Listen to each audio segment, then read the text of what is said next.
Good morning, everybody, and welcome to this panel session. It's all about neuroscience and how can we harness neuroscience to optimize holistic learning. It's great to see this great turnout.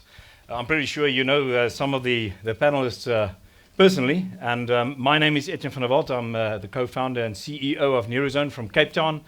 My background is neurology and cognitive neuroscience and early childhood development, the science thereof. So great to be with you today. I'm going to be almost the conductor who is going to conduct the orchestra of this great symphony of wonderful panelists we're having to my left, and I'm going to introduce them very shortly. In fact, I'm going to ask everyone to just tell us a little bit about themselves in a very, very brief moment. We need a lot of time, and so I'm going to be pretty quick. And so, to my left, if you, these are the names, our distinguished panelists. I'm going to start with Rhonda. So you'll see Rhonda to the left, in the left corner. Rhonda Groves Zachary. Rhonda, maybe you can just introduce yourself and your position. Thank you, Etienne. My name is Rhonda Groves Zachary, and I'm the CEO and co-founder of Insights for Education. And if you haven't heard of it, that's because we're not officially launched yet until 2020. We're in the preparation phase. I'm formerly a neurosurgeon and neuroscientist, and that is the drive behind my interest in this early childhood area, trying to contribute to closing the gap between what we know and how we use it in early childhood. I'm the former CEO of the Lego Foundation and have had a number of roles in global education. Thank you, Rhonda. And this is why I really didn't want to do it myself. I would have messed that up. Rhonda, thank you very much. Francois Tade from France. Francois, great to have you with us. Thanks for inviting me. So in Paris, we try to empower learners to prepare for the 21st century challenges that we all face. And we started in a setting that was smaller than this scene, and by now we've grown exponentially and doubled 10 times in the last 15 years. So we have programs that range from pre-K all the way to PhD program, where every time we empower the learners to ask questions and use the scientific method and the scientific technologies that are available today to solve the challenges that they see as their priority. And we are now trying to expand this even further, and tomorrow I'll be announcing something. We would like to organize for the January 24, which is International Education Day, we would like to create a Learning Planet Festival where we would like to invite everyone, so every one of you and everyone in your community, to celebrate learning. What is the best learning you've had as an individual? And can you thank yourself for this ability, but also your environment, your community, the people that help you to learn. And we would like to celebrate not only past learning, but also project on future learning, and maybe reflect, and maybe what you want to learn next year, maybe your friend or someone in your community has learned last year.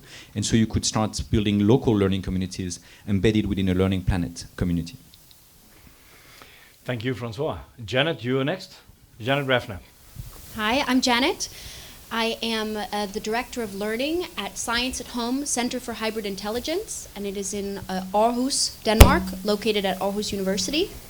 And we are an interdisciplinary research group that uses citizen science games to map the boundary between human and artificial intelligence. And so we study human intelligence on an individual and a collective level, as well as artificial intelligence. And we investigate that human problem solving, and then we compare it to artificial intelligence problem solving with the goal of creating optimal synergies between human and artificial intelligence in different types of mechanisms. Yeah. Is that better? Okay. Thanks. Excellent. Thank you, Janet. That was the artificial technology issues.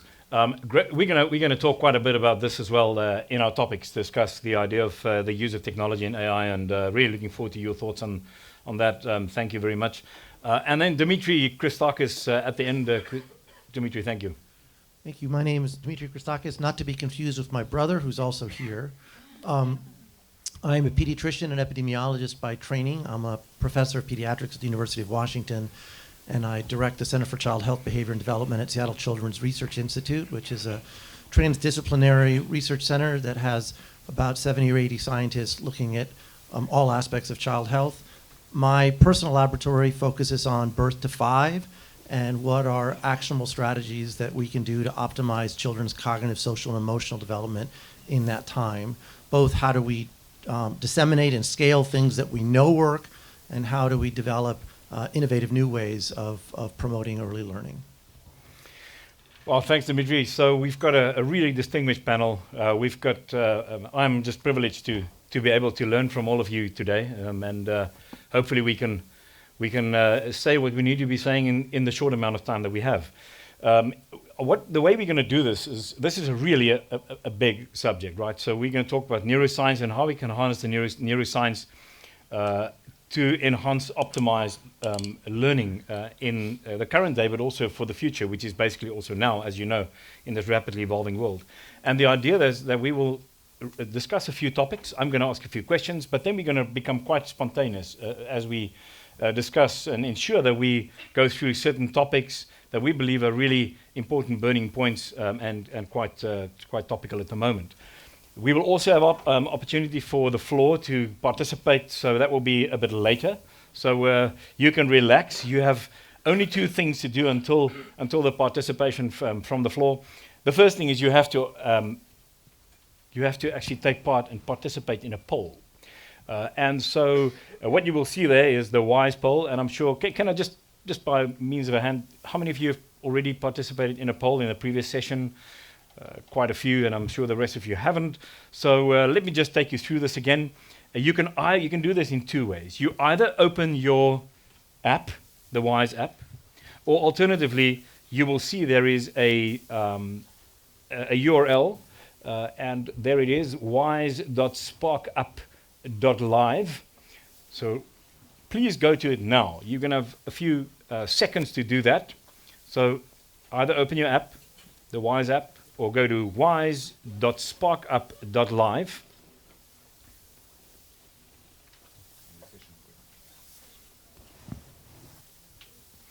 And then you will see a session code there. It is quite low down, so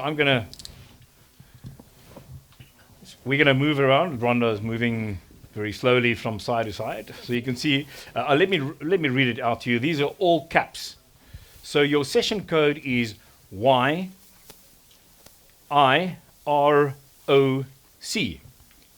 Is that good? Everybody see the session code? YIROC. Y for yes, I for Isaac, R for Romeo, O for Omega, and I'm not even sure who C is. It's probably Charlie, right? YIROC. So everybody has the session code. Is everybody in now? Right, so you're ready with your poll. This is the question you have to answer. Compared to the brain of an average 3-year-old, how many synapses does the brain of an average adult have compared to a 3-year-old? How many synapses? Half as many? About the same? Twice as many? Or 3 times as many? So everybody knows the synapses of the brain being the connections between the different neurons in the brain. Happiness? Okay, you can still continue, of course, answering the question while we are moving along. And I'm going to do a very quick introduction. So let me do a very brief introduction to this topic. And then we want to jump into the discussion with the panel, because that's, of course, why we all are here, right? The way that I want to approach this is to just share a few tensions with you. But before we go into the tensions, it's probably worthwhile to say, what is the outcome? What are we actually looking for here? What do we want to achieve? So what is the vision of what we want to achieve when we think about holistic learning?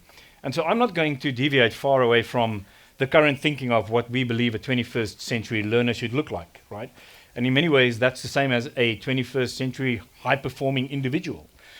And so you can summarize this maybe in one sentence. And this is what I want you to just bear in mind as we speak to the different topics and the questions. I'm going to continue to try to ask, so how does this relate or translate into that particular outcome which we want to achieve? And that outcome goes a bit like this. It is that a 21st century learner is an empathetic, collaborative, complex problem solver who is able to do this within the external environment in a world that is rapidly evolving at the speed of technology. So it's an empathetic, collaborative, complex problem solver within the external ecosystem of a technologically evolving world of a rapid accelerating pace. And of course, that requiring resilience and a number of other qualities as part of that. Is everybody happy with that construct? If we say that is what we actually want to look at, we are actually going to emphasize quite a lot of our conversation today on early childhood development, but that is where we're going. And so just a few interesting tensions that I want to share with you. And if you think about tensions in the world, it speaks quite a bit to mindset, about what the current mindset may look like and what kind of mind shift might be needed to ensure that we get to that particular outcome that we are looking for. So the first tension that I want to share with you is this idea that 95% or 90% really of the brain of a 5-year-old is already developed. And so the development of a child's brain in the first 5 years is very much almost complete. And you can also see a graph here on the left, which is the center of the developing child's work, demonstrating how different, if you may, windows of development open based on the need at that time for survival and thriving of that brain, starting with vision and hearing, and then you have the development of language and higher cognitive functions, and of course socio-emotional happening in that graph where you don't see it in this particular graph. Very important to understand that this is well known. So we have a lot of information that is well known already to science. And so scientific centers of well advanced, if you may, looking at understanding the development of the brain of a developing child. Yet, there is a dichotomy, there is a gap between that and, if you think, early childhood educators globally. And I'm mentioning this specifically globally, if you think about it from a global perspective. What is that gap? There's a tension. The second tension I want to share with you is a tension that is not limited to educators, but also to parents. And so the next slide, if you look at that, you'll see that is actually Article 31, playfully demonstrated to you. So Article 31 of the United Nations Human Rights document that says play is a fundamental human right when it comes to early childhood development. Yet many parents still are fairly hooked up with this idea that you need productive hours, productive time. We think of helicoptering and other ways of really looking after the productive development of our children. Yet play has been described as a fundamental right, and I also want to spend a bit of time talking about play with our panel and the value of play from a neuroscientific perspective. The next tension, if you look at the next slide, is this whole idea of AI. So AI, or technology, and the developing a neuroscience of early childhood development. So artificial intelligence and technology as such provide us with new patterns, new ways of understanding how the brain develops and how we can actually, how this can direct neuroscientific early childhood development, even individualized tracks of development for young children. And the other side, of course, neuroscience can also, you can use neuroscience to say a lot about how do we actually use technology for the benefit of the developmental pathways of children. And that's the third important component that we will discuss. And then finally, lifelong learning is a reality. The brain is a learning machine. It never stops learning. And so the idea, the tension between early childhood development and learning being very compartmentalized versus the development of the learning process right from birth to death, and the utilization and the harnessing of this through neuroscience, another interesting theme that we would like to discuss. And that concludes the introduction. So we will look at these components. I will ensure that we weave it in through the questions, and I'm going to just share with 4 questions with the panel and ensure that we, well, it's actually 3 now, ensure that we actually do this in a sensible way. The results of the poll, of course, is something you would want to look at now, right? So do we have the results? It's still not available yet. Shall we just continue and maybe have a look at it later? Okay, please don't stop voting. Bring in your votes on that poll, please.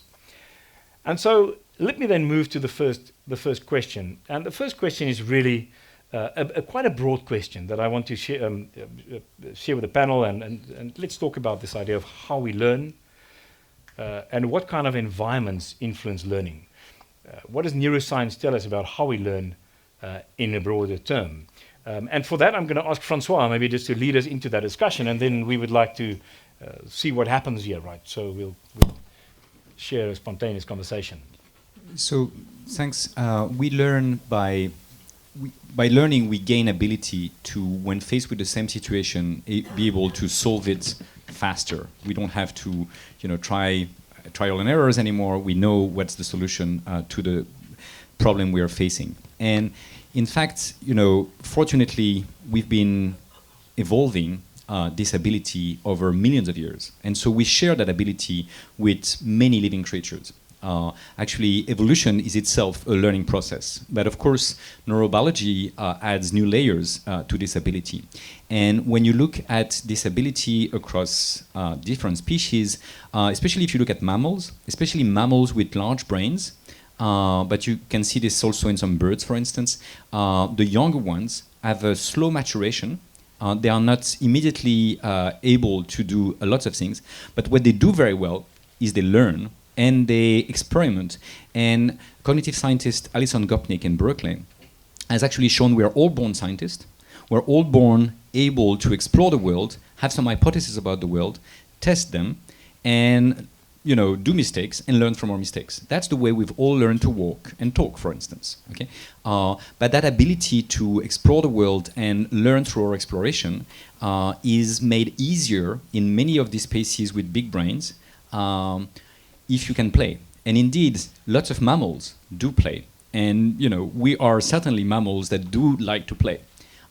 And in fact, that's because it's very beneficial. Because when you play, you learn without taking much risk. And you learn all sorts of skills. If you're a cat or if you're a mouse, you are learning different skills. But playing cat and mouse is quite useful for both. And so there is all sorts of things that we have to learn. And play is just one of the many modes in which we learn, but it's a very, very efficient way. And I'm sure we'll talk more about this in a minute. But so there is environments which are more conducive to our learning. And I think we have to highlight some of the dimensions. So there is negative dimensions. For instance, if you don't sleep enough, like I did, that's not very good for my learning. But if you're stressed, that's not very good for your learning either. But if you are in a place where you can be motivated, do things that motivate you and drive you, you can focus on what's at the task that you want to learn. You have the right to do mistakes. But you have feedback that help you to know whether you're doing right or not. And you can iterate many times so that you can reinforce your learning, and then you can consolidate that learning. Then you can progressively automate those processes. And that's very conducive to very efficient learning. And that's another big important dimensions to be able to learn. And that's, as far as we know, is somewhat specific to our species, is that if you compare human to other animals among the youth, we are not fantastic in many dimensions. The one dimension we're really outstanding is our ability to learn from others. And that's what was said in the plenary session this morning. And this ability to learn from others makes teaching a very interesting thing, but in the same time, we have to do it in the right type of environment to do this. And so this ability to learn from others can be done, especially if you can learn through peers, for instance. That's usually more motivating than learning in other settings. So we have to take that factor into account as well. And this ability to learn is further enhanced if we start developing reflexivity. So our ability to reflect on, why do we learn, how do we learn, what works for us, okay? And maybe realize that, if you're constantly distracted, that's not necessarily the best way. And, that's part of the problem we have with some of the technologies of today that are, very good at distracting us from, the tasks we are focusing on. So they could be tools that empower our learning, and certainly they can if we use them well, but maybe we also have to learn to switch them off. And that's part of the learning to learn in a digital era is to learn to use the machine and to learn to switch off the machine and learn through humans. And so among the things that are very important for early childhood learning is the ability to have personal contact with a caregiver. And so if you as a caregiver, are hooked to your phone while your child is trying to attract your attention, that's very bad for the child. And of course, if the child is over-focused on the tablet too early, that's also very bad for the child. Okay, so we have to know that there is a few things that are enhancing learning and a few things that are hindering learning. And clearly there is, to my understanding, not enough research on this key subject. We invest much more on the development of artificial intelligence than on the development of human intelligence, and that's a big issue that I think we should be tackling. And it's even more true in the way we train. So if you look at the people, the salary of people that train artificial intelligence, they are very well paid. If you look at the people that are training young brain developing, they're very educated and underpaid. And so that's a real issue. So if we want to understand all these conditions that favors learning and the best possible learning environment that we want to give our children, we have to investigate these things. We have to invest in the training of the people that have chosen that wonderful profession or that wonderful activity as parents that we all have to face. But are we training parents to improve the education of their children? So, as parents also we learn, and we learn from our children, but we also could learn from one another, and we could be learning from research. But there is very few places to enable this. So very, very fascinating, Francois. I think you mentioned three major, if you may, conditions under which children learn. One is exploring on their own, curiosity, exploring the world. The brain's a learning machine. The second one was with peers, with your peer group, with other children, if you may. And the third one was with in the presence of a caregiver. I would almost say on the lap of a caregiver, if you may, who represents that biological mother, if you may, or a very intimate family setting for that safety. So you mentioned those three. Then you also mentioned that learning is also important in that sense, taking it back into the house, parenting. Remember, we mentioned this tension between parents wanting productive learning activities and versus playing. Would maybe a question to the panel in general, because we also want to touch on the environments that influence learning as well in that sense. Which of those three would you say are the most important? Is it the individual curiosity, the peer group, the caregiver? Are they interrelated? How do you think about environments that influence learning? Dimitri, do you want to speak to that? Yeah, I mean, I think it would be dangerous to say that there's a clear hierarchy of which of those three is the most important. I won't take that bait, but I will say,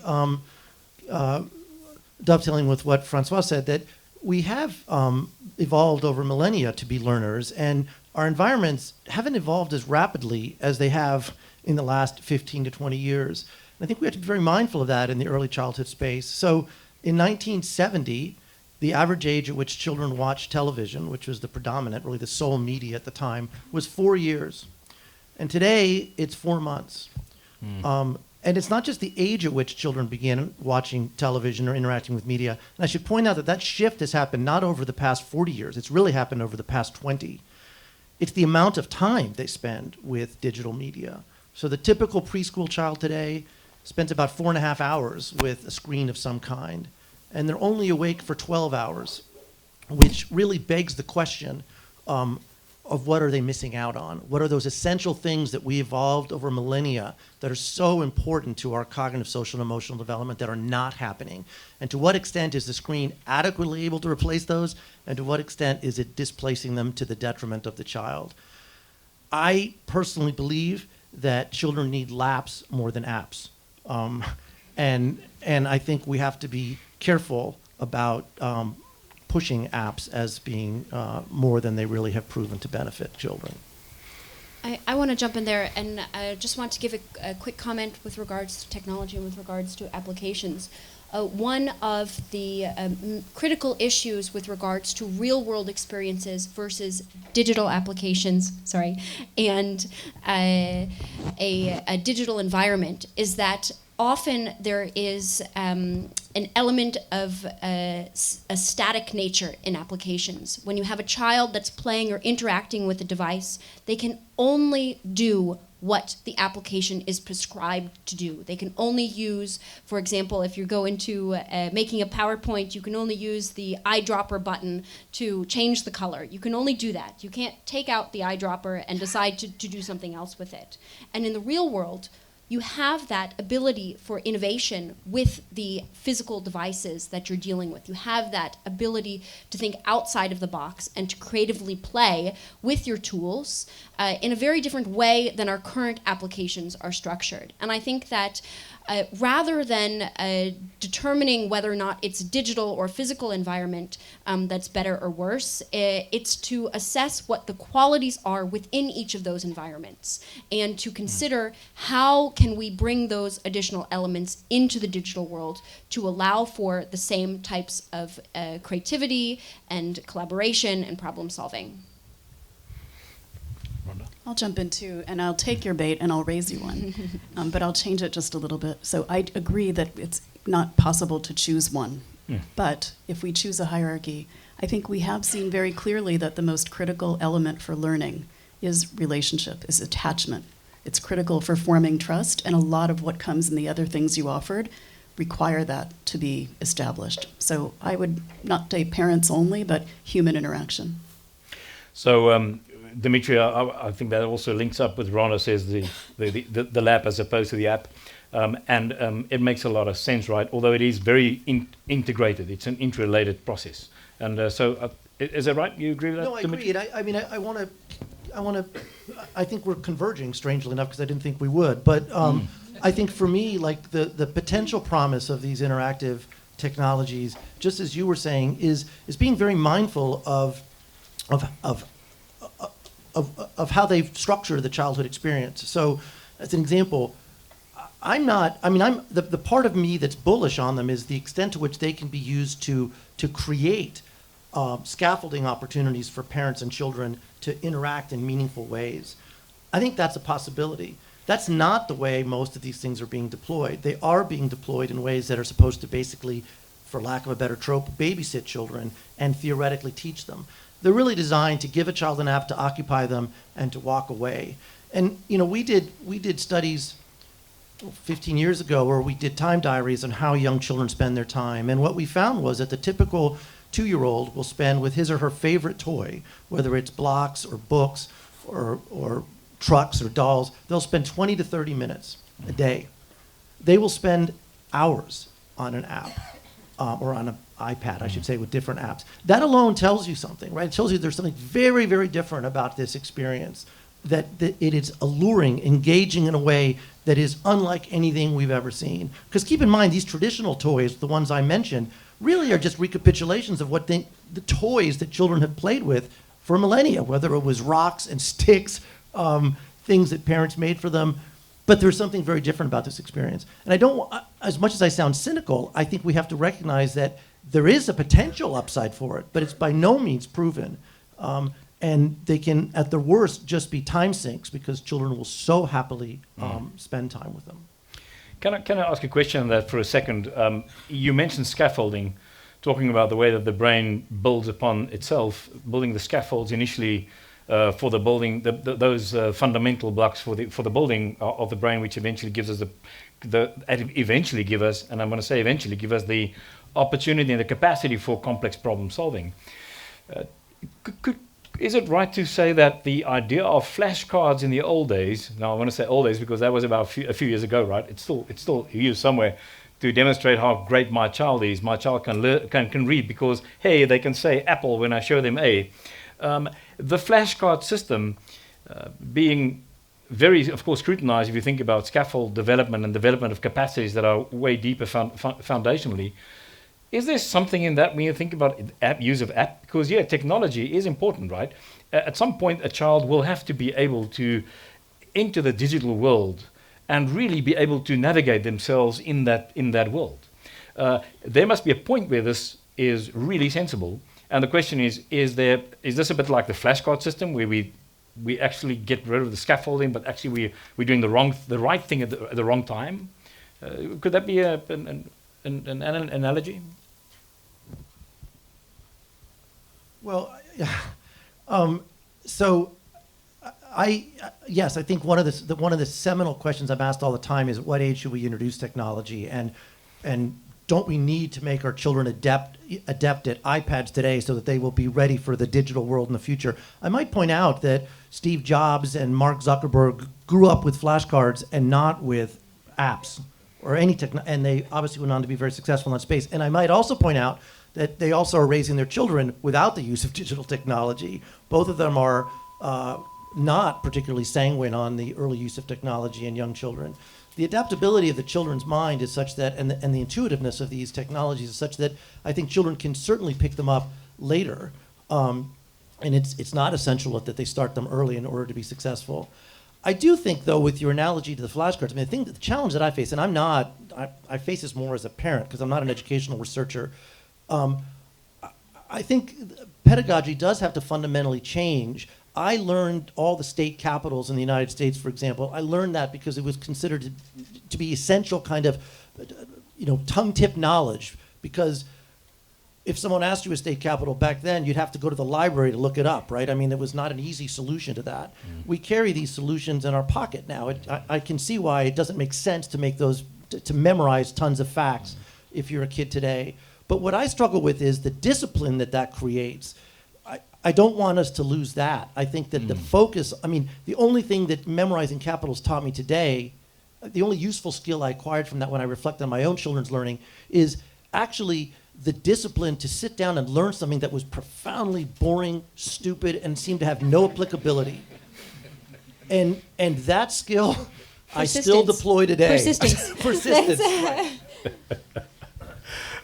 So I just want to quickly say something. We've been throwing around the term complex problem solving quite a bit. And complex problem solving, I'd like to just quickly touch on its relationship to learning. So when you deal with a simple problem, it's much, much easier for someone to acquire the learning necessary to tackle that. And it's almost an exponential curve when you're dealing with a simple problem that would have a straightforward solution. But when you deal with a complex problem, then you are the learning that goes on when an individual is experiencing that is much more general and much more abstract.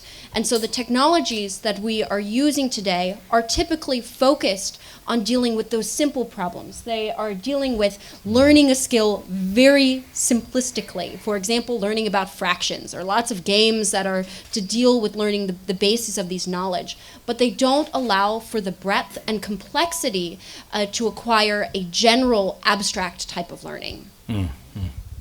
François. To go back on this, you said empathetic complex problem solving, if I remember correctly, and I think it's quite important to be able to take someone else's perspective on a complex problem, because there is many problems that when we solve them, we create other problems for other people, sometimes for ourselves, and that's because we've not being able to take different perspective. And I'll use one analogy which I guess people from India and around will know, which is the elephant and the six blind men metaphor. And so you had six blind men touching each one part of an elephant, like a complex problem, okay? And they were the one that was touching the trunk was believing it's a snake, and the one that touched the body believed it's a wall, and the one that was touching the leg believed it's a tree, and they were all fighting because they were all convinced they knew what the complex problem was and that they could solve it. And so, it took someone with a little more wisdom and a little more vision to come and tell them that, if they could talk to each other, they will maybe understand better what this elephant in the room is. Okay? So we do have more and more complex issues, and not only personal issues, which are already hard enough to deal with, or interpersonal issues, but we start to have global problems. And those global problems, clearly, the United Nations, for instance, has highlighted 17 big priorities, the Sustainable Development Goals, I'm sure many of you know. But if you solve for one, say, climate, but you destroy biodiversity, or you decrease our ability to deal with poverty and inequalities, that's no good either. Okay, so quite clearly we have to have different perspective, and this ability to take turn and develop empathy is also something that builds very early on from relationship. And I think it's very important to help boys and girls, and especially boys, to learn about their emotions and the one of others, to be able to take each other's perspective, and let both, especially girls, being able to express their perspective and their point of view, so that their point of view can also be taken into account. So talking about empathy, can somebody say something about play and empathy? I would love to jump in and Thank just you. connect it to the past conversation too, Rhonda, because when you present, first of all, I just want to acknowledge the number of people in this room and people sitting on the floor. This is exciting because it means it's interesting, right? And if you're doing something already in ECD, it means we can do more together. And if you're not active in it yet, it means we can start. And so thank you for being here. And I just want to share on behalf of all of us how exciting this is. Back to play. You gave us this dichotomy of flashcards and apps or technology-related learning. And I know it will be obvious, but I want to point out there's a big spectrum in between. Right? If we talk about playful learning, it's not usually flashcards, but there's a lot you can do before resorting to an app. But the main reason they're so attractive is because they're playful. And if we just go through some categories or characteristics of playful learning, it's being joyful, it's being iterative, it's socially engaging, it's socially interactive, and actively engaging, as well as being meaningful. And those things I just described, why are they being assigned to play? Those could be words for effective learning, but we use them to describe play. And my point, I'm coming to this, but play has become a 4-letter word. It has become a 4-letter word that negatively describes in many areas, not for all people, a learning that is not considered productive. But play is a great example of how we have made great strides in harnessing what we're learning from neuroscience in order to support holistic learning. We know since the 60s, just in some animal studies, that the rats in cages filled with toys had thicker cortical layers than rats in cages without toys.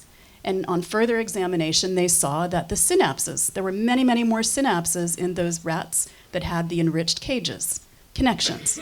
And there have been so many more studies, animal and with children and actually humans of all ages, that show playful effects, the beneficial effects of playful learning. It's not disputed.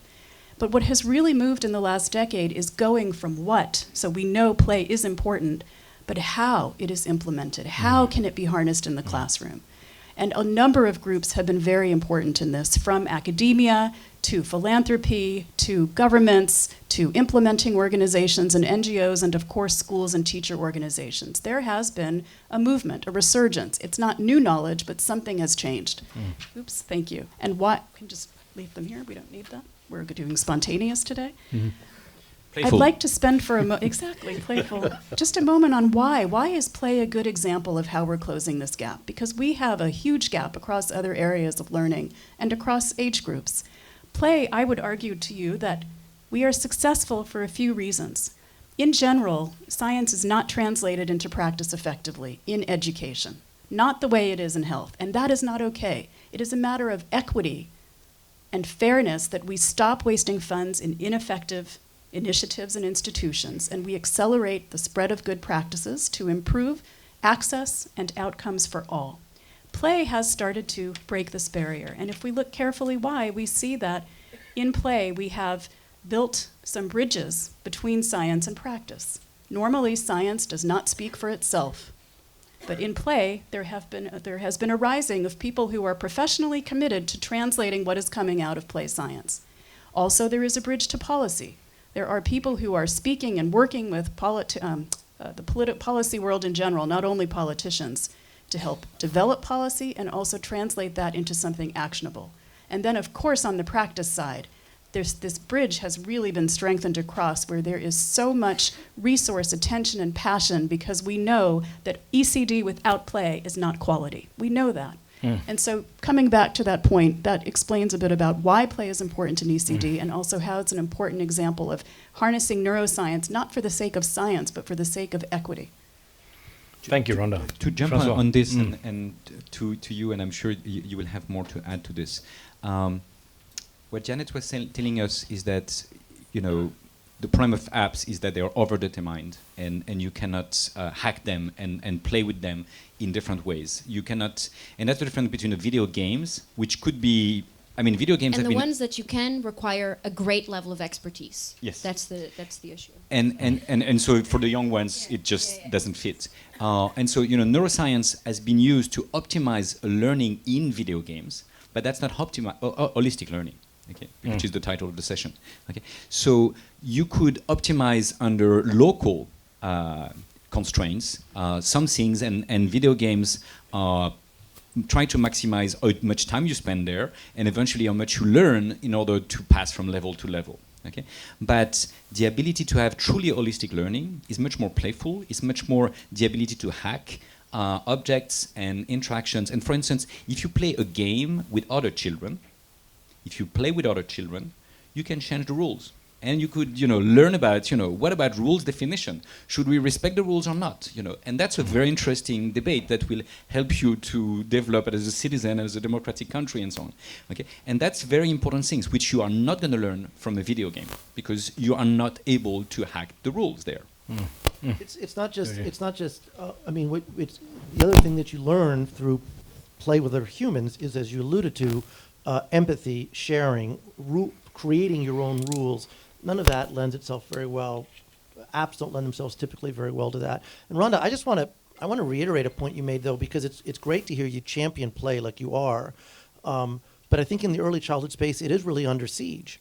I think parents are much more invested, at least in the U.S. and in many developing countries now, fixated on kind of kindergarten readiness, which is measured not by social emotional development, but by a specific skill set. We've really pushed the educational challenge from being preschool ready to basically making preschools, being kindergarten ready to making preschools into kindergartens. And I think that that's a mistake, personally.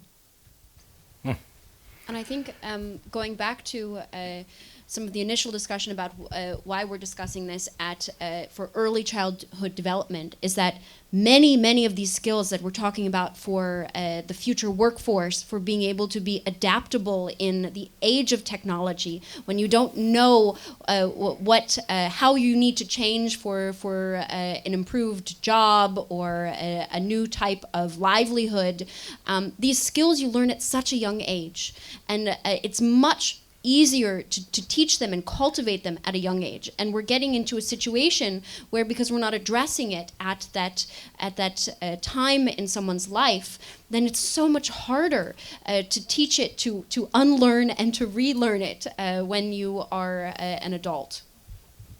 Do we have the results of the poll yet? Because I think it would be informative. It's coming. It's coming. Okay. Because I also want to say that, following up on this unlearn, relearn, I would honestly say that we need to desperately unlearn and relearn some of the effects of technology on older children and adults, right? I think we've unleashed these things and are now starting to realize that we've created or put out addictive technologies, that we're impacting children's and adolescents' social interactions, that depression and anxiety are on the rise in adolescents, largely due to social media use. So all of this happened kind of because we weren't mindful. Oh, so there. So you can run through that, Dimitri? Well, so the point is that this period of early childhood is so critical, not just from social emotional standpoint, but from the actual architecture of the brain. So, the famous Greek philosopher and physician had this mantra, first do no harm. I think we should apply that in the early childhood space and be very, very careful. Given that brains are developing so rapidly, everything we're doing there is very, very important, and we should be deliberative about it and very thoughtful. Everybody saw the answer there. Thanks, Dimitri. So the correct answer is that there are so many more synapses in a young developing child under the age of 3. Those windows opening, synapses being formed at 10 times the amount that you need, and then pruned down to 10% of what will be needed eventually or used eventually. Great to understand that in the context of what we're saying. I actually want to. We are running out of time, and so I really want you all our lovely experts to give their own perspective in a very short nutshell about what do you think, in very short, brief, from an early childhood development perspective, you deem as really essential to ensure that we stay on the curve of this rapid acceleration in this very volatile, evolving world, to be complex problem solvers, empathetic, and collaborative. Practical, a few nuggets from everyone, and can we start with you, Rhonda? Do you want to take a bit of time to think about it? I have one, but it may not fit exactly. You had such a pressurized job in your previous life, so I'm sure you'll be able to just deal with it, I'll right? tell you what I really want to get out there, which is change the first 5 years and you change everything for all the reasons we talked about. I think that's enough. Brief? Yeah, that's very brief. We can go now. Thank you, Francois. I would agree with this, and I would say that maybe the last thing that that a human will learn from another human is just to be a human. Okay, and that's also the first thing that we should learn when we are newborns. And I think we should spend time together, discovering each other and our potential, because what we can learn from machine, we have plenty of time to learn about this, and very rapidly, machines will be able to do things that the difference. If you are good at problem solving, at complex problem solving empathetically, I think you'll have a job for life. Because, unless we solve every problem in the world, we'll need people that are good at complex problem solving. And if we were to solve every problem in the world, we'll have one new problem, which is, what do we do now? So it'll be a complex problem to solve. So maybe people will create problems for others, and we're pretty good at this anyway. So I think that we should be learning from each other things that we cannot learn from machines. And those very early age are crucial for this. And so I think, all the data shows that too early technology is not necessarily the best for you. Okay, and it could be addictive, and it could be all sorts of problems. So it's not only that it's not necessarily the best learning; it could be negative, and I think we have to be very aware of this. Thank you, Janet. So just quickly segueing off of that, it leads into another interesting debate, which we don't have time for, but the discussion on the role of domain-specific knowledge at all, and how domain-specific we need to teach our students to be, or the world to be, with the increased emphasis and necessity on these complex contextual nuance skills. And I don't think there's a good answer. But with regards to the blend between artificial intelligence and human intelligence, I want to emphasize that our algorithms are very good at consistency and speed and efficiency, so pattern recognition, these analytical measures, where the humans are very good at empathy, creativity, flexibility, and just common sense, so that intuitive nature. And right now, the advent of artificial intelligence and technology is providing us with the perfect circumstance to reflect back and to look at what human cognition and human intelligence really is. And we need to seize this opportunity not to reduce these skills down to a single number, but rather to look at them much more holistically and through many different domains. Thanks, Janet. We spend a lot of time talking about early child development in the context of how kids spend their day in classrooms or in preschools. We haven't talked enough, I think, about children's first and most important teachers, which is the parents, and how do we support parents during this critical period of childhood. Right now, what we're doing, and in fact, I don't think it's ever been more difficult to be a parent. Not only are there more families where both parents are working under increasingly adverse economic circumstances, but their jobs follow them home, right? So the work day, it's not just that both parents are working 8 hours a day or 10 hours a day outside of the home. It's that they're both working 20 hours a day, 10 hours out of the home and 10 hours in the home. And they have these devices in their pockets that are pinging either from work or from social media sites and really creating huge distractions. So how do we solve that problem? That's also a very complex problem, right? Increasingly in my space, people have rules for themselves that they will not check their email between the hours of 6 and 10, so that they can be authentically present for their kids. I think we need to think very seriously about how technology is adversely affecting parents' ability to do what is so essential, which is to spend time with your kids and real time. So I can't tell you how often I go, well, my kids are grown now, but when I walk by a park and I see parents pushing their child on a swing and they have one hand on the swing and the other on their phone. And I don't know what they're doing, and it could very well be that their answer would be, the only way I'm able to be at the park is because I can take my work with me. But they're not at the park the way they need to be at the park. And I dare say they probably are updating their Facebook status and not really checking work email. Yeah. That level I've never gone to. So I think we need to think very carefully about that. Sure, profound. Thank you very much. This is what we've got time for in terms of our discussion. I really want to open this to the floor now, and really, I'm going to stand now and ensure that there's some order. There are two hands there, and then one in the back, and another one here. So, is this me? Let me just stay in my confined space of safety. Do we need a microphone?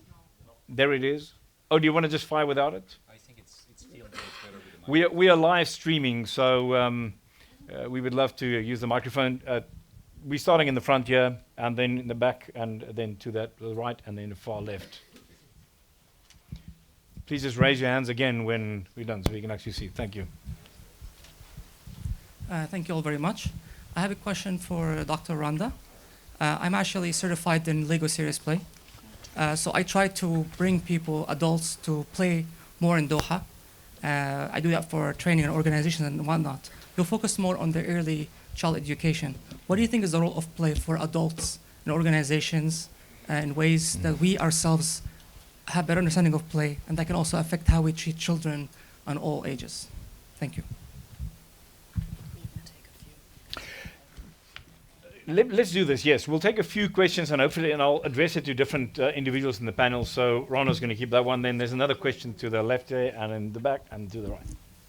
Thank you very much for a very rich discussion. My name is Abdurrahman. I'm a teacher. My background is in geoscience. I joined the teaching profession with Teach for Qatar. My question is regarding the reconciliation of play. We discussed how important play is for the development of children, and play has been associated in schools mostly with less rules, and I would like to get an answer on how to reconcile that with the need for discipline, because we also need more disciplines for the, what Dimitri said about the discipline to really sit and acquire knowledge. So how do we reconcile between play and disciplines, or building disciplines with children? Thank you. Thank you very much for that question. Anybody specific that you want to address the question to? Maybe Okay. Dimitri? Dimitri, Well, you want? Rhonda was, I think the first question was to maybe Rhonda. both. And I can The first one follow was to up, Rhonda, and then I'll follow up. and then follow on that, Dimitri. One more question to the back here. This you're going to the wrong side, but please bear with us. Yes. And we'll Hello. take 3 questions. This is the final question, and then we'll answer, and then we'll take the next set of questions. Okay. Hello, my name is Masa Mufti. I'm from Syria. I work in the education sector and especially focus on refugees in Lebanon. My question is specifically regarding holistic learning. I work with humanitarian agencies, UN agencies, and it's so hard to convince these people that what we need in the context of crisis and conflict is a holistic learning, is a holistic approach. So what would be the best argument to convince them that what we need to provide to those children is well-being, is psychosocial support, is also learning, is everything, especially when it comes to, funding and all that. So from a neuroscience perspective, maybe if we have a good argument, we can convince them. Can I? Anybody specifically? Yeah, Francois, and then just and we can add. Thank you very much, Rhonda. First question. Oh, the first question Yep. I was going to so I just have a few things across, if I can do Go for that. it. Criticality for adults is the same. The robustness of you asked, just reframing, you asked about how does this importance of play out in adulthood. And Bottom line is it's as critical, or let's say it's as beneficial. It's shown to be as helpful to learning in a playful environment. Of course, the difference is that you don't have the same robustness of neural development, right? That is mostly not finished, but it's heavily slowing down. It's not as active as it had been. So you're not changing development trajectories as you are in early childhood, but yet it's clearly shown that playful learning, playful approaches in developing skills and new knowledge is extremely effective. So it is going back to the point of play being a 4-letter word. Can I make another comment on the others, or do you want to go around for question one? You make your comment. Very briefly, I know you're going to speak about this, how do you get discipline? How do you reconcile play and discipline? And I just briefly mentioned from our experiences, there are, of course, different kinds of play, and they're all important. There is free play, which it has its value and place, no question, but I would say that is the kind of play that someone might walk into a classroom and wonder what's happening, where's the structure.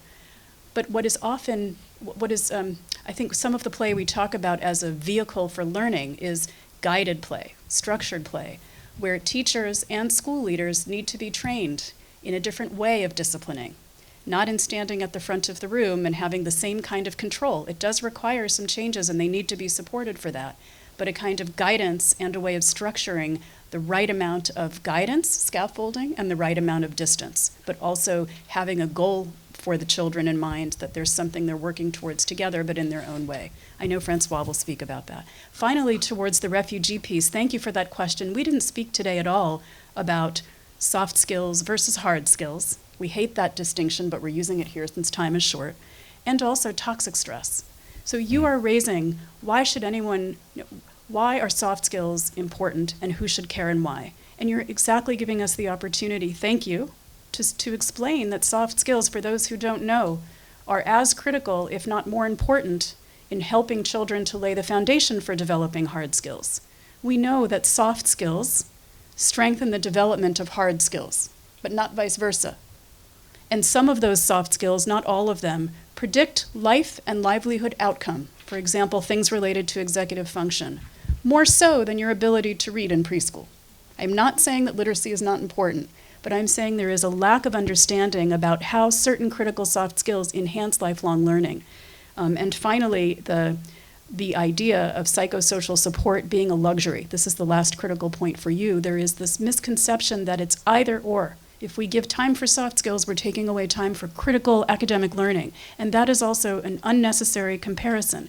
There is a former minister of a country that has been plagued by many natural disasters, and he uses this phrase, which I love, which is, we must build soft skills for the reasons we just spoke about, but we build soft skills through hard skills. It is the way we offer learning in math and science and literacy. And it's also the way the teachers are prepared in such an environment. So thank you for raising that, and I pass it on now to our colleagues. Janet, I know you had a comment about the first question. Just 1 second. Just for the sake of order and time, we have numbers of questions, but thank you very much for that, Rhonda. Don't drop. That's a mic drop. Great mic drop, yes. Thank you. But if there's anything you need to add, let's do it succinctly, and then we'll move to the other questions. I just want to get through a number of questions, if that's fine. Yes, so for the first question, I just wanted to comment about play for adults and adult environments, and that when you are working, you are considered to be an expert, and there's a level of ego, there's a level of fear of failing, and then when you can reframe your problem to be either through a playful interface or through a game, then it really breaks down the barriers of having to feel afraid of making mistakes. And so that's something that I explore in my work, is framing different types of problems in unique game-based interfaces to break down those barriers and that fear of failing or being able to answer the question and not being able to attack it creatively. Thank you, Janet. Can I just stop it there and take a few of the questions? Happiness with that? There was a question there. Yes, sir, that's for you. And then 2 questions to my far right, and then the other questions. So do we have 15 minutes left? Yes. That is wonderful news. Good. Thank you. My name is Harun. I'm a teacher and an entrepreneur. There have recently been a whole lot of strides in terms of neuroimaging. Previously, it was very hard for children to be doing MRI tests while they were performing activities to see the effect on their brains. But with new neuroimaging technology, we've experimented with FNIRS and spectroids. It is increasingly easy to see the effect that different activities might have on the child and their brain in real time. My question would be, has somebody on this panel looked at that? And how does play start to sort of have its effects? Or even if it's not play, how does holistic learning look like when we use evidence in real time to tell us what the impact on the brain might be for a certain activity? Thank you. Functional neuroimaging studies. We'll keep that question. Hi, my name is Anshul Arora. I was thinking about the many ideas that you suggested and how do we try and influence policy and practice. And what we're seeing the most of around the world is increased setup of preschools and early education centers and spending around that. Now the reality is of the age that most of those start tend to be like 3.5. It varies from parts of the world, but it's more or less slightly later than the original chart that you put up showed that the maximum number of connections are pre-birth and really first couple of years. I mean, cognitive development slightly more, but really those first couple of years. So my question is, based on what we're seeing in the neuroscience, what is it that you'd like to see in policy and practice and action that takes advantage of that in the earlier years? I know, Dr. Dimitri, you talked a little bit about parents, but if you guys could speak to that a little bit more, it would be helpful. Great, thank you. And the third question? My name is Anna, and I heard a variety of opinions about the use of technology in small children and play. And I couldn't help but thinking, how boring it was when I had to memorize, when I was in school. And how I don't remember any of those things. But I'm very, very good at Angry Birds. I don't know who plays that game. And I'm thinking it's really, really good because I'm addicted to it, and I admit it, and I'm sure a lot of these games out there, educational or not, are very addictive.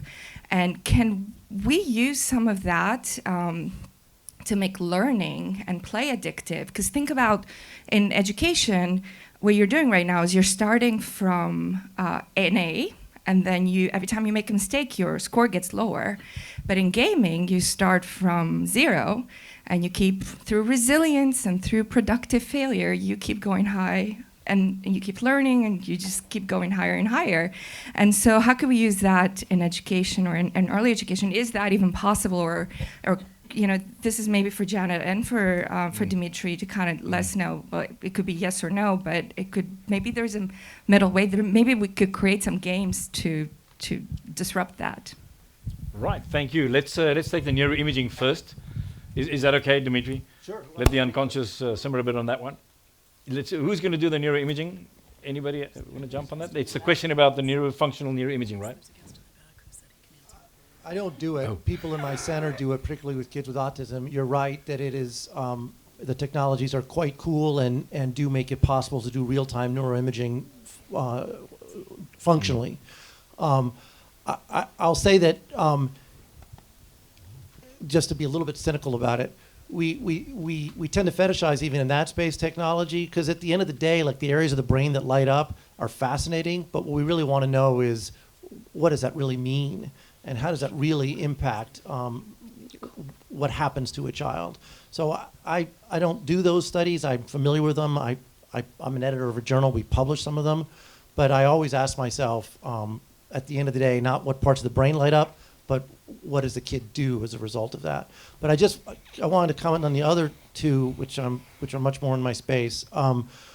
So you mentioned Angry Birds and your addiction to it. Thanks for sharing. You're not alone. Everyone here is probably addicted to something or to their device itself. And I want to point out that that's not, your addiction to Angry Birds is not incidental or coincidental or accidental. It's quite deliberative. I mean, that game was designed to be addictive, and it includes very many elements of what we call psychology of flow, to bring you into it, to keep you into it, to keep making it incrementally more challenging, but not so much more challenging that you get frustrated and walk away. It's an example of what most of these games do, because we live in this attentional economy, and they monetize the time that we spend on them, and it's true even for young children. So I think that I suppose one could argue that there is an upside to the fact that these things can be so engaging, but they're not engaged. The science, the worship of gamification as an educational tool to me is yet to be proven, because the real test is how well you transfer what you learn in the tech environment to the real world environment, not how well you perform on a particular game. And then to your point, sir, yes, you're absolutely right that the newborn brain actually triples in size in the first 2 years of life.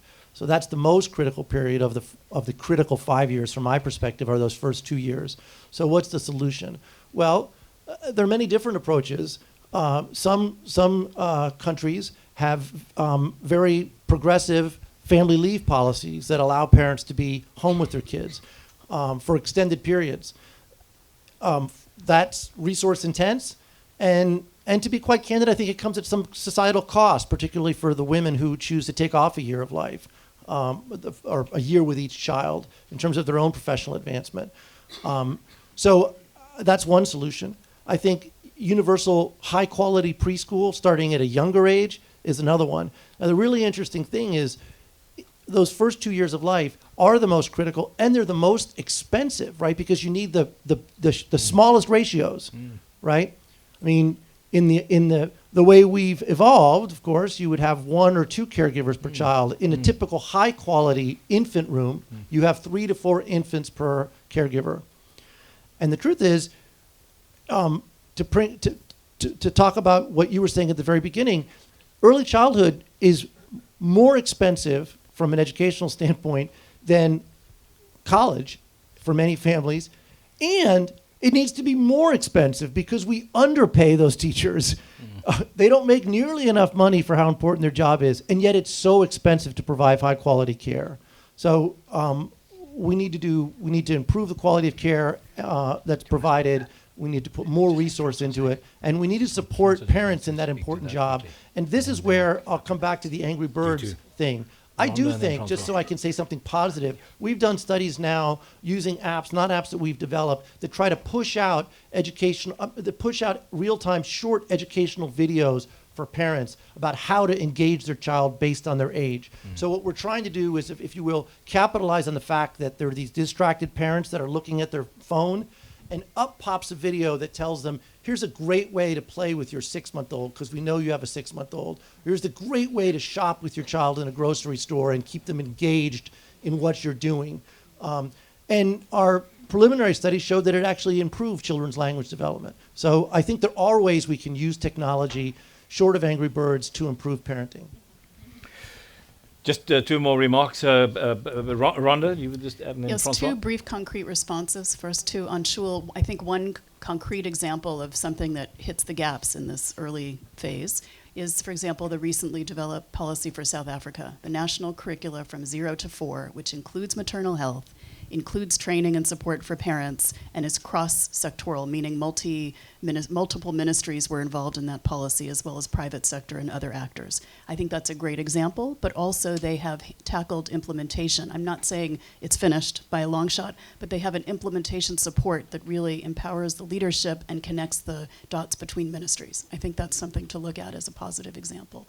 Back to the neuroimaging question, just one concrete example of what some neuroimaging has shown. It's not incredibly recent, but it's in the last decade, and it shows how neuroimaging can enhance our understanding. I know we have some people in the room here that have that expertise, so we might find out towards the end some new stuff.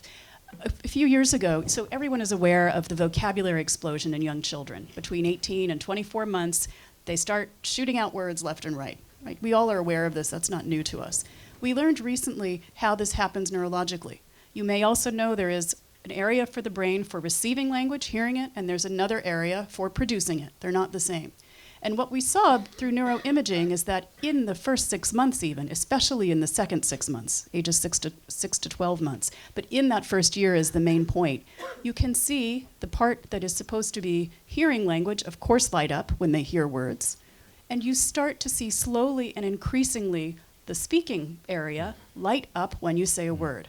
And you slowly, the more time, the more speech that a child hears in that first year, you slowly start to see the lighting up even move towards the part of the brain that will innervate the tongue, as if the brain is getting ready to prepare the tongue to say that word. And so we know, so you might say, okay, big deal, here's the issue. We know now why we always say it's so important to talk to children. And when you provide that rationale, why is it important, not just do it because it's good? I think it really changes behavior, at least that's what we see. And we explain it very simply. We tell a nice story about the difference, but then you don't leave children on the diaper table in total silence or walking them in the trolley in total silence, because you know that's a missed opportunity. And when you understand the neural substrate of what's happening, it can change behavior. And to go back to the policy question, I think that it is costly to have early childhood, but it is the best return on investment any public policy can have, okay? Especially for disfavored children. Okay? So I think it's very important to know and to tell not only to parents but also to policymakers in this case. And if we go back to parents, there is indeed many things that can be told to them, including that what they do spontaneously is fine, and they shouldn't be ashamed of modernizing and talking with the baby in the ways that they feel like, because we've evolved those abilities and they should be aware of this. And I think one of the best things that parents can do, at least if you look at OECD PISA ranking, they're going to go out in a few days now. Typically what they show is that the kids that succeed the best at age 15 are the kids that were read when they were 0 to 6. Read. Some adults were reading for them. Reading. Okay? So they enjoyed reading on the laps of their parents and so on. Okay? So the being addictive to learning is very natural. Okay? If anything, we have schools that kill that addiction to learning because of the boredom that can be put in some of those places. Okay? So I think I've played a lot of games when throughout my childhood, and then I discovered science and research, and I keep playing. I guess, I've never been into an fMRI for this, but I guess the same parts of my brain will light up, okay? Because the learning and addiction are basically very similar in terms of neurotransmitters and zones of the brain that are activated, okay? So we are natural learners, but we need the stimulation, okay? So boring learning is not going to be addictive, that's for sure, okay? But exciting, engaging learning will be. Okay, and to go to one of the questions about refugees and so on, and there is Charlotte back there that will talk about this better than me. I think we have to develop imagination of children. Okay, I think we have to invite them, and that's what they do very spontaneously. They go from what is to what if. And I think as a collective, we need to go from what is, which is not so great, to what if we were to solve these problems. And so that's true for any of us, but I think it's especially true for children that went through very harsh time. Okay? And I think inviting them to build a positive future and hope is absolutely key. Okay? And that could come from reading them positive stories, but also inviting them to invent stories. And pretend play is a very powerful thing that children can do, and that's very obvious for them that it's holistic. When they start telling a story, they don't tell you a story about the one thing that the scientists want to measure under the fMRI. Okay? They tell you a holistic story with all sorts of dimensions that are motivating them in multiple ways. And if they do this collectively and they can be taught how to write stories, how to tell stories, that could be a very powerful developmental tool. Francois, I just want to add on to that what you're describing is so critical to complex problem solving. The ability to imagine something, it is so fundamental to have a sense of possibility and the ability to divine and construct an unknown reality. And so it's combining both reasoning and thinking in that complex problem solving. And it's one of the fundamental pieces in complex problem solving. And also, just a comment to Anna about games. And I think that we can easily get trapped into asking the questions: what can games do for us? What can technology do for us? But rather, we must first understand what our end goal is. Is our end goal to teach a specific topic like fractions, and we don't care about anything else, just that domain topic? Or do we want to develop these, you call them soft skills. I also don't like that name. Complex, contextual, nuanced skills. That sounds better. Yeah, it's a little bit different. Longer, though. That's the only problem. And then we have to ask, what are our tools? What are our resources to help develop the path towards that?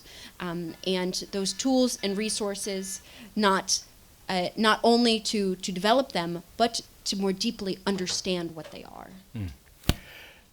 This is an absolute great time. Well, let me put it this way. It's devastating that we have to stop now because we really want so much more conversation. But we have run out of time and we have to stop here. I'm pretty sure, at least I'm going to stay here for an informal period of time still. So if there's anything very pressing, please come and share it with us, have a conversation. But this is what we have time for. And thank you very much, everybody. Thank you very much for our panel. Thank you.